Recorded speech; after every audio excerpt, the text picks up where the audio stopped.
Let's have a look at how the Buddha gave a metaphor for this.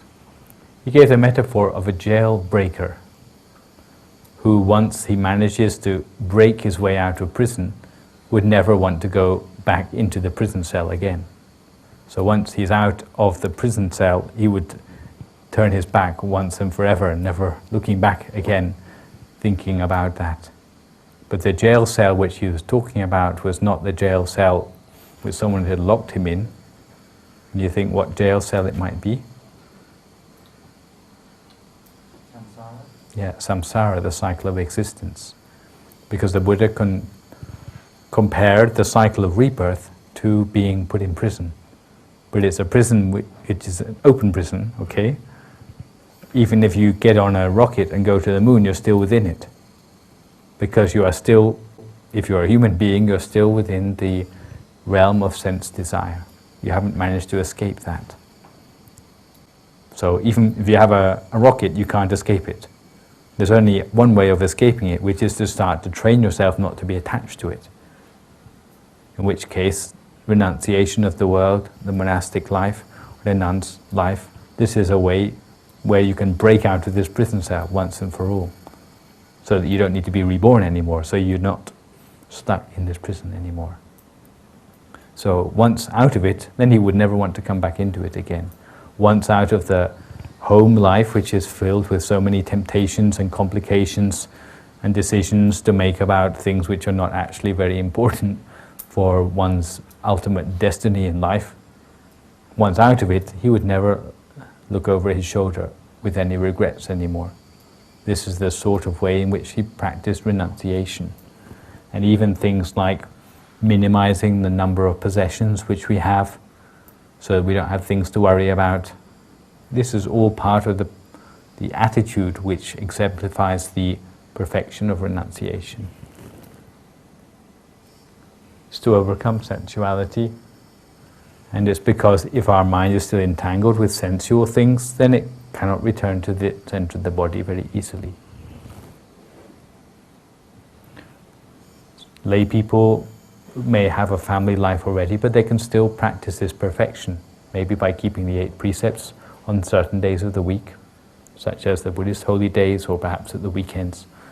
They can do it sincerely, but maybe just for 2 days of the week instead of the whole time. And in Thailand it's very common for old people to do this, especially after their children have left home.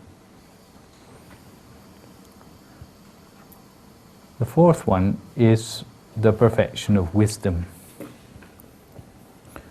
And wisdom in this case really means the ability to apply your knowledge. Not just wisdom to know reality, but our Vice Abbot often talks about the fact that he was educated as a scientist, but he's had to apply his knowledge to many other things as well. But because he has practiced cultivating wisdom, he can use the same principles he learned scientifically to do things like design buildings or think up ways to do the financial system for the temple, this sort of thing. It's because it's not just knowledge he has, but it is wisdom. Wisdom which is able to be applied to different things. And the sort of person who can have such wisdom is a person who is actually very humble. Why should we say humble? Because we normally think of a smart person as not listening to it, having to listen to anybody anymore. Humble because you are able to learn and accept advice from anyone, no matter who should advise you. You're not so arrogant that you would refuse criticism, for example, even if it comes from someone who is maybe of much lower status than you. You know who the disciple of the Buddha is, who is renowned for his wisdom?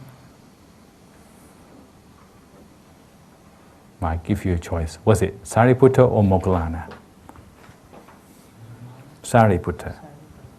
There's once a story of Sariputta, and he put on his waistcloth a little bit squint.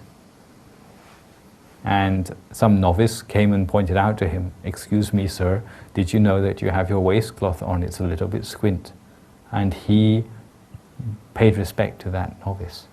Why? Because he accepted the knowledge from that novice as if that novice were his teacher for this particular piece of information, which he wasn't aware of himself. So this means that not only was he very wise, but that wisdom was on the base of his humility. So, also the Buddha said, just as an almsman goes with his bowl and will accept food from anyone, no matter who they may be, rich or poor, he would accept knowledge wherever it may come from. Even if it came from a slave or a beggar, he would accept it from them too.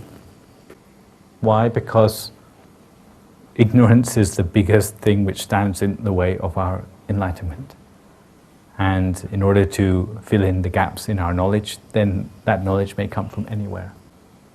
Really what we're aiming for in Buddhism is not just to follow the Buddha, but in order to be a teacher to ourselves in the future.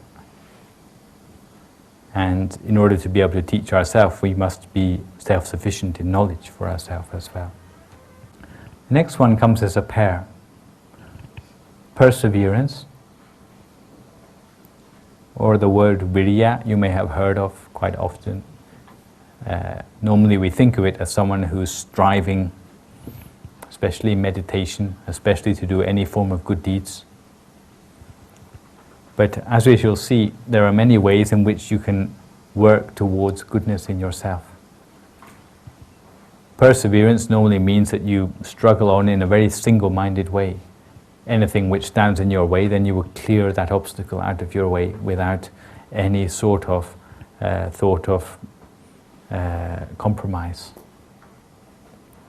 So, for example, if you have pain when you're meditating, you struggle on in spite of it.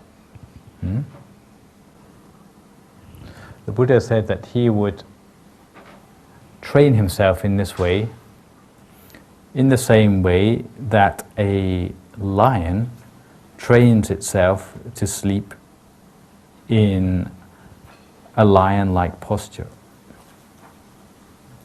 We already talked about the way in which the Buddha slept.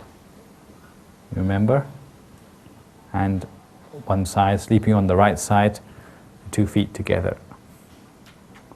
Well, this is in fact copied from a lion-like posture. You ever seen a dog asleep? Yeah? How do dogs go to sleep? They put nose under the tail. Yeah, they curl up in a ball. How about a lion? Does it curl up in a ball? No. Lions are the king of the animals, so they have to sleep in a posture like, if you're English, I'd say Trafalgar Square. That's how lions sleep.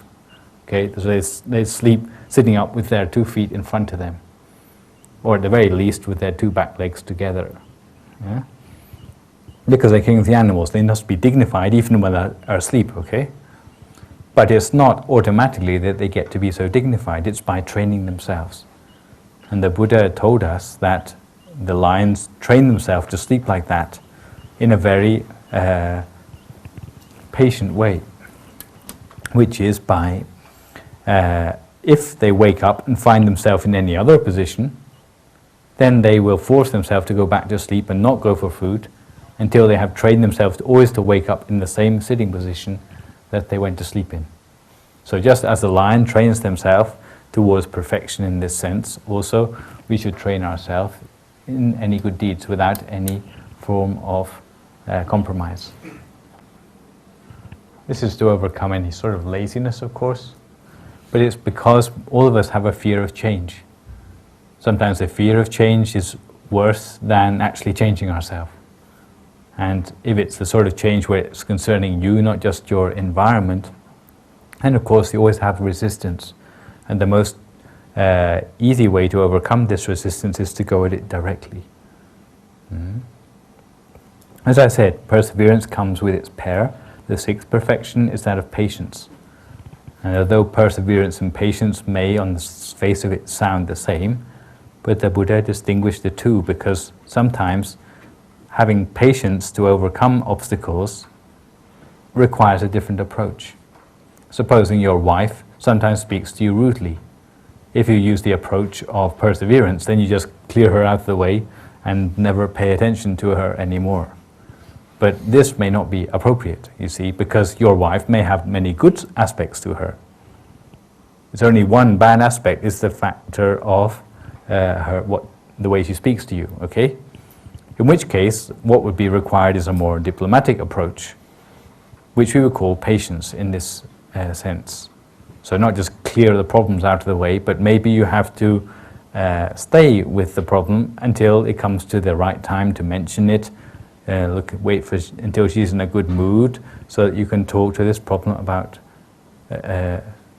talk to her about this problem in a more amicable way. So this is also patience. It's not just patience like a bull in a china shop. It's patience which sometimes needs a little bit more diplomacy to it and tact. And this would be described as a person who maybe they cannot make progress at the moment, but they don't backtrack. They hold their ground until they may go further forward. And again, in the pursuit of good deeds, sometimes it's like this as well. We don't know how to go forward in our good deeds, but at least we keep our ground. Keep our ground until we are ready to go further. It's also a form of patience, not to give up entirely and not to blow it by making a scene. The Buddha said that this sort of patience is the patience of the earth itself, where no matter whether good things or bad things may be poured on it, whether it be perfume or whether it be refuse, the earth doesn't move. It's not moved by that. It doesn't shudder at the thought of you pouring something nasty on it. At the same time, it doesn't become elated by the fact you're pouring something which smells good on it either. In the same way, whether it is praise or flattery we hear, or whether it is unpleasant things which we come across, we don't let this shake us from our aims. Mostly it's to overcome conflict, which might otherwise stir up our mind. Next group, the next pair is truthfulness and resolution. Truthfulness we know already from things like the fourth precept, like we try to tell the truth. But this is not just truth in the things we say, but truth in everything which we do as well. So that means more like sincerity, earnest in the things that we do. If we say that we're going to come on time, then we make sure we're there on time. If we say we're going to finish something, then we finish it. If we can't keep a promise, then at least we tell them we can't, or don't make it in the first place. A lot of this perfection is about setting targets for yourself. And it's said that an element of truthfulness is also knowing your own potential. You shouldn't make promises which you know you can't keep. If you set only promises which you know that you can keep to, then this is a very good way of preserving your sense of honesty.